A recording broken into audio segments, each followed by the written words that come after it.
आत्मा बहुत अच्छी है अम्मी। बच्चा है ना। और कमजोर तो दुनिया की हर आत्मा है, तो शक्तिशाली आत्मा है, कितना कुछ अपने अंदर ये करती है।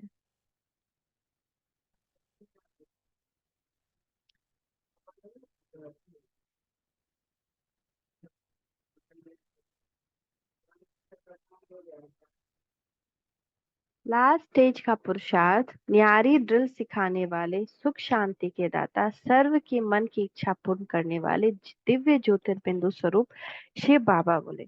प्रत्यक्षता वर्ष मनाने के लिए सभी ने बाप दादा को अखबारों और कार्ड्स द्वारा विशेष रूप से प्रत्यक्ष करने का प्रयत्न किया है। यह भी सेवा के आवश्यक साधन है। लेकिन ये अखबार और कार्ड्स आदि तो उन दिन देखा पढ़ा व सुना, फिर स्मृति में समाप्त तो नहीं कहेंगे, क्योंकि समय पर यही स्मृति जो अब समा गई वो स्वरूप में आएगी, इसलिए समाप्त नहीं कहेंगे, लेकिन समा गई कहेंगे। इससे भी धरनी में थोड़ा बहुत स्नेह का और परिचय का जल पड़ा। लेकिन इस बीच से प्रत्यक्षता का फल कैसे निकले? पानी तो डाला, किस लिए डाला? फल के लिए। वो फल कैसे निकलेगा, अर्थात संकल्प प्रैक्टिकल स्वरूप में कैसे आएगा? इसलिए सदैव तो कार्ड्स नहीं छपवाते रहेंगे। आजकल मेजोरिटी आत्माओं की इच्छा क्या है? सुख शांति की प्राप्ति की इच्छा तो है, लेकिन विशेष जो भक्त आत्मा है, उन्हों की इच्छा क्या है? मेजोरिटी भक्तों की इच्छा सिर्फ 1 सेकेंड के लिए भी लाइट देखने के लिए। सब लाइट देखना चाहते हैं, उस लाइट को जो उनको साक्षात्कार हो जाए 1 सेकेंड का भी, बस। तो वह इच्छा कैसे पूर्ण होगी? वह इच्छा पूर्ण करने के साधन ब्राह्मणों के नयन है। हमारे नयन में बाबा हो तो दूसरों को हमारे से बाबा का साक्षात्कार होगा। इन नयनों द्वारा बाप के ज्योति स्वरूप का साक्षात्कार हो।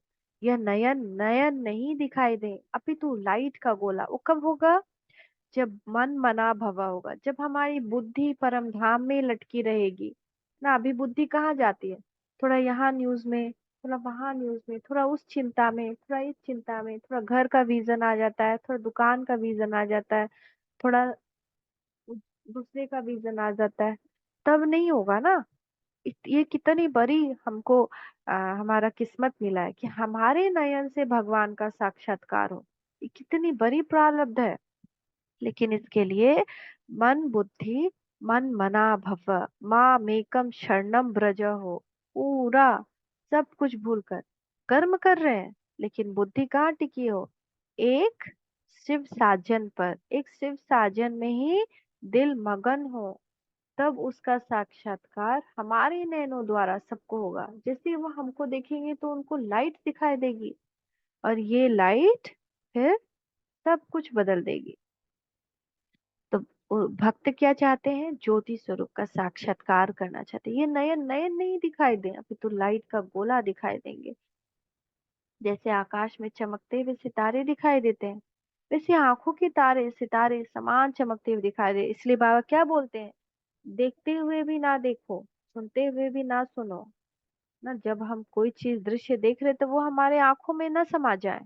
हमारी आंखों में सिर्फ बाबा हो। किसी की गलती, किसी की बुराई, किसी का गुस्सा, किसी का ओछापन, किसी की नीचता, ये सब ना हमारी आंखों में समाए। हमारे आंखों में उसमें भी हम भगवान को ही देखे, कि उसके ऊपर भी भगवान की किरणें बरस रही हैं। वो भी भगवान का बच्चा है, वो अपना रोल कर रहा है। देखते हुए भी ना देखे, सुनते हुए भी ना सुने। हम सुनते हैं तो कितना कुछ अपने कानों में समा लेते हैं। तो जो हम कानों से भी समाएंगे, बुद्धि से समाएंगे, मन से समाएंगे, आंखों से समाएंगे, बोल से समाएंगे, वही हमारी नैनों में दिखाई देगा। तो जैसे आकाश में चमकते हुए सितारे दिखाई देते हैं, वैसे आंखों के तारे सितारे समान चमकते हुए दिखाई दे, लेकिन वह तब दिखाई देंगे जब स्वयं लाइट स्वरूप में स्थित रहेंगे। कर्म में भी लाइट अर्थात हल्कापन, और स्वरूप में भी लाइट स्टेज भी लाइट हो। जब ऐसा पुरुषार्थ व स्थिति व स्मृति स्वरूप विशेष आत्माओं का रहेगा, तो विशेष आत्माओं को देख सर्व पुरुषार्थियों का भी यही पुरुषार्थ रहेगा। बार बार कर्म करते हुए चेक करो, क्या मैं कर्म में हल्का और लाइट पन में हूँ? कहीं हैवी तो नहीं ले रहा हूँ? ये भी करना है, वो भी करना है, वो भी करना है। बूझ में आ जाते हैं, सोचते हैं हमको करना है, टाइम पे करना। तो ऐसा पूरा बोझ तो नहीं आ रहा है, तो ये हल्कापन रखना है। बाबा करवा रहा है, जो होना है वो होना है। हल्कापन। जैसे दो तरह की माताएं, एक माता जो बहुत अपने बच्चे के लिए चिंतित है कि ये पढ़ाई करे बड़ा बने, पढ़ाई करे बड़ा बने, दोनों ज्ञान में, लेकिन उसको याद नहीं रहता है कि अब तो कुछ भी नहीं होना है। और दूसरी माता, बच्चा मोबाइल भी देख रहा, टीवी भी देख रहा, वरी नहीं हो रही है उसके व्यवहार से, उसकी आदत से। उससे पूछा जा रहा है क्यों नहीं वरी हो रही, करना क्या है, वकील थोड़ी बनेगा बड़ा होके, सबको जाना है अभी, इसलिए हम क्यों अपना एनर्जी इस पे खर्चा करें। तो एक वो नष्टो मोह स्थिति, एक ये नष्टो मोह, नहीं, मोह, अपनी एक नष्टो मोह स्थिति बनानी हर एक चीज से। तो हल्कापन हो, लाइट हो, कर्म का बोझ तो नहीं है। कर्म का बोझ अपनी तरफ खींचेगा, बहुत खींचता है, ये कर्मातीत अवस्था है जो कर्म का बोझ ना खींचे। कर्म का बोझ खींच रहा है, ये करना है, वो करना है, वो करना, प्रेशर में आ रहा है, प्रेशर में नहीं आ। प्रेशर में आएंगे तो विकार फिर आ ही जाएगा। अगर कर्म में बोझ नहीं तो अपनी तरफ खिंचाव नहीं करेगा, बल्कि कर्म योग में परिवर्तन हो जाएगा। योग युक्त होकर, हल्के होकर, फरिश्ता स्वरूप में कर्म कर रहे हैं। फरिश्ता यानी किसी के भी संस्कार स्वभाव से इफेक्टेड नहीं होना, रिश्तेपन की ये निशानी। किसी के भी संस्कार स्वभाव से इफेक्ट नहीं होना, फरिश्ता होना है। लाइट, यही लाइट हमारे से लाइट का साक्षात्कार कराएगा। तो प्रत्यक्षता वर्ष मनाने का स्वरूप और साधन यही सबकी बुद्धि में है ना। ऐसा प्लान बनाया है ना, जैसे साकार में दिखा कि जितना ही अति कर्म में आना, विस्तार में आना, रमणीकता में आना, संबंध संपर्क में आना, उतना ही अभी अभी सभी संबंध संपर्क में आते भी न्यारा बन जाना। जैसे संबंध व कर्म में आना सहज, वैसे ही न्यारा होना भी सहज। अभी काम किया, अभी न्यारे होके परम धाम में बैठ गए, अभी काम किया, अभी न्यारे होके बैठ गए, इसे नहीं उसमें अटैच हो गए, इसमें घुस गए। क्यों नहीं कर रहे हो, क्या कर रहे हो, करवाना है, निमित्त बन करके किया तो किया, नहीं किया प्यार से, युक्ति से, अगर नहीं हो रहा तो को फिर बाबा पे छोड़ दे। इससे नहीं किसी से हमको विकर्म कर लेना है। ऐसी प्रैक्टिस चाहिए। अति के समय एक सेकंड में अति हो जाएगी, एक सेकंड में क्या हो जाता है, हमारा पारा एकदम हाई हो जाता है। अभी अभी अति, अभी अभी अंत हो जाएगा। ऐसे लास्ट में होगा, ऐसी स्थिति आएगी जो अभी अभी एकदम अति में हम चले जाएंगे और फिर उसी वक्त अंत हो जाएगा। यह लास्ट वर्ष का और लास्ट स्टेज का प्रसाद। ऐसे प्लान बनाओ, ये रिहर्सल करो, ड्रिल करो, और अंत की ड्रिल। अभी अभी अति संबंध में, और अभी अभी जितना संपर्क में उतना न्यारा, जिसे लाइट हाउस में समा जाए। लाइट हाउस अर्थात अपना ज्योति देश। अभी अभी कर्म क्षेत्र, अभी अभी परम धाम, अभी अभी कर्म क्षेत्र, अभी अभी परम धाम। बार बार ये प्रैक्टिस करनी। और क्योंकि जिस वक्त ऐसी परिस्थिति पीक आती है, अगर उस वक्त हम एक सेकंड परम धाम बैठ जाए, परिस्थिति खत्म हो जाएगी। पर हमारी चूंकि आदत नहीं है, ड्रिल की प्रैक्टिस नहीं की, जैसे सैनिक को कैसे ड्रिल की जाती है, इधर भागो, उधर उछलो, इधर जाओ, उधर जाओ, ताकि जब वो परिस्थिति आए वो एक सेकेंड वो काम कर सके। सैनिक को इसलिए ड्रिल करा जाता है। तो हम भी क्या है, रूहानी सेना है। हमको भी हर प्रति जितना ड्रिल कर सके, 15-15 मिनट्स तो बहुत अच्छा है, क्योंकि लास्ट समय बहुत करीब आ गया है। तो बहुत प्रैक्टिस चाहिए, लेकिन 1 घंटा में एक बार भी कर रहे हैं तो बहुत इफेक्ट आएगा। ये तो कर सकते हैं ना, ये तो 5 सेकेंड भी अगर करे तो, 1 सेकेंड में सोचा, 5 सेकेंड बैठ कर आ जाइए, ये भी थोड़ा कर ले तो बहुत फायदा होगा।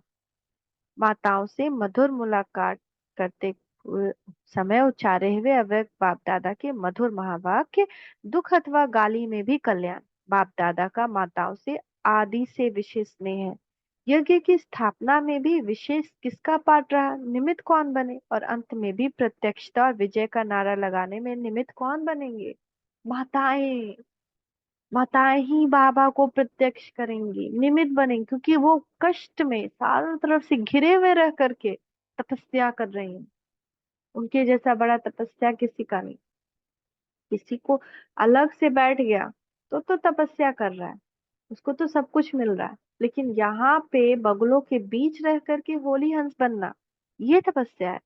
तो माताएं संगम पर गोपिकाओं का विशेष पाठ, गोपी वल्लभ गाया हुआ है ना, माताएं सदैव यह इच्छा रखती है हमें, ऐसा हमें अपना बनावे जो श्रेष्ठ हो। इच्छा, अच्छा वर मिले, अच्छा घर मिले। जब बाप ने अपना बनाया तो और क्या चाहिए।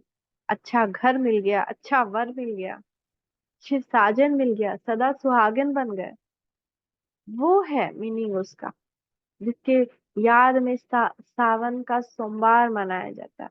वो पतियों के पति के लिए व्रत रखा जाता है, लेकिन फिर क्या हो गया, वो स्थूल में चेंज हो गया। व्रत रखा जाता था उसके लिए, माताएं रखती थी।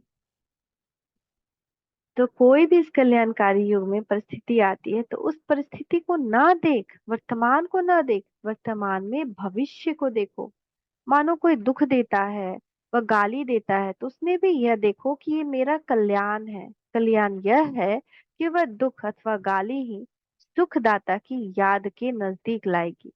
बाहर के रूप से ना देखो, कल्याण के रूप से देखो, तो कोई भी परिस्थिति कठिन परिस्थिति नहीं लगेगी। इससे अपनी उन्नति कर सकोगे।